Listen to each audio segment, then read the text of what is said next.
కాంగ్రెస్ నాయకురాలు సోనియా గాంధీని కలిశారు ముఖ్యమంత్రి రేవంత్ రెడ్డి. ఢిల్లీలోని సోనియా గాంధీ నివాసంలో ఈ సమావేశం జరిగింది. తెలంగాణలోని తాజా రాజకీయ పరిణామాలతో పాటు లోక్సభ అభ్యర్థుల ఎంపికపైన చర్చ జరుగుతున్నట్టుగా తెలుస్తోంది. రేపు కాంగ్రెస్ సెంట్రల్ ఎలక్షన్ కమిటీ సమావేశం జరగనున్న నేపథ్యంలో సోనియాను రేవంత్ రెడ్డి కలవడం ప్రాధాన్యం సంతరించుకుంది. ఈ సమావేశంలో తెలంగాణ కాంగ్రెస్ ఇన్ఛార్జ్ దీపాదాస్ మున్షి కూడా పాల్గొన్నారు.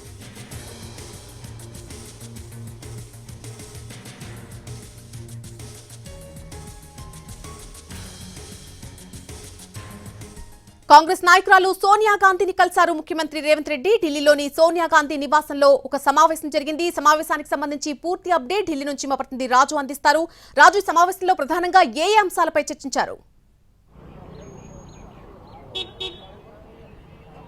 ఎస్ నళిని, ప్రస్తుతం సోనియా గాంధీ నివాసంలో తెలంగాణ సీఎం రేవంత్ రెడ్డి ఉన్నారు. ఆయనతో పాటు పార్టీ రాష్ట్ర వ్యవహారాల ఇన్ఛార్జ్ దీపాదాస్ మున్షి కూడా ఉన్నారు.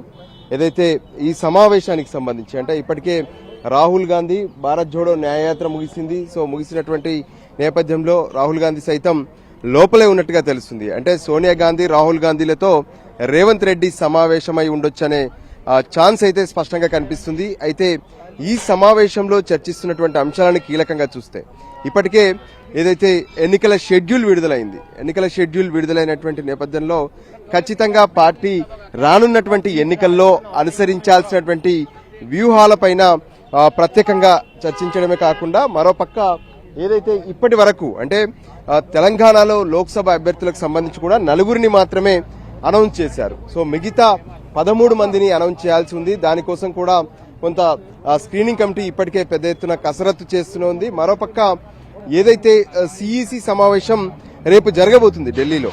సో ఈ నేపథ్యంలో అటు లోక్సభ అభ్యర్థుల జాబితాను ఫైనల్ చేసే అంశం సిఈసి చూస్తున్నప్పటికీ కూడా కొందరి పేర్లకు సంబంధించినటువంటి అంశాలను పార్టీ హైకమాండ్ తో రేవంత్ రెడ్డి మాట్లాడే అవకాశం కనిపిస్తుంది. ఎందుకంటే తెలంగాణ ముఖ్యమంత్రి ప్రస్తుతం పిసిసి చీఫ్ గా ఉన్నారు రేవంత్ రెడ్డి.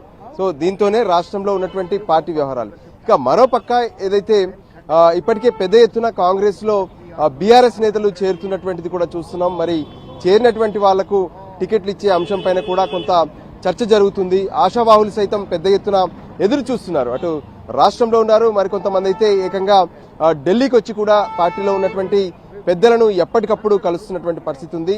సో ఈ నేపథ్యంలోనే ఎన్నికల పరిస్థితులు రానున్నటువంటి ఏదైతే జాబితా పైన కూడా అంటే రేపటి సిఈసి సమావేశంలో నిర్ణయించాల్సినటువంటి జాబితా పైన కూడా చర్చ జరుగుతున్నట్టుగా స్పష్టంగా అర్థమవుతుంది.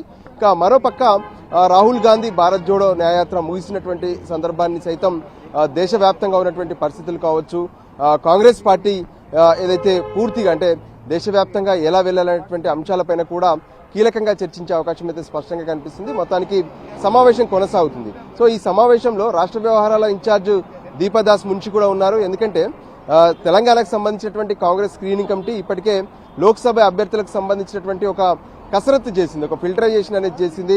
ఒక్కో స్థానం నుంచి 2 లేదా 3 గురితో కలిసినటువంటి ఒక లిస్టును కూడా ఇప్పటికే ఒక ఫైనల్ చేసినటువంటి పరిస్థితి ఉంది. సో వాటిపైన ఒక కీలక చర్చలు అయితే జరిగే అవకాశం కనిపిస్తుంది. రేపటి సిఈసిలో తెలంగాణ అంశం ఉంటే అభ్యర్థుల ఫైనల్ కి సంబంధించి కూడా ఫైనల్ చేస్తారు. ఇక రేపు తెలంగాణకు సంబంధించినటువంటి లోక్సభ సభ్యులను ఫైనల్ చేస్తే ఎల్లుండి వాళ్ళకి సంబంధించినటువంటి ప్రకటన కూడా ఉండే అవకాశం కనిపిస్తుంది.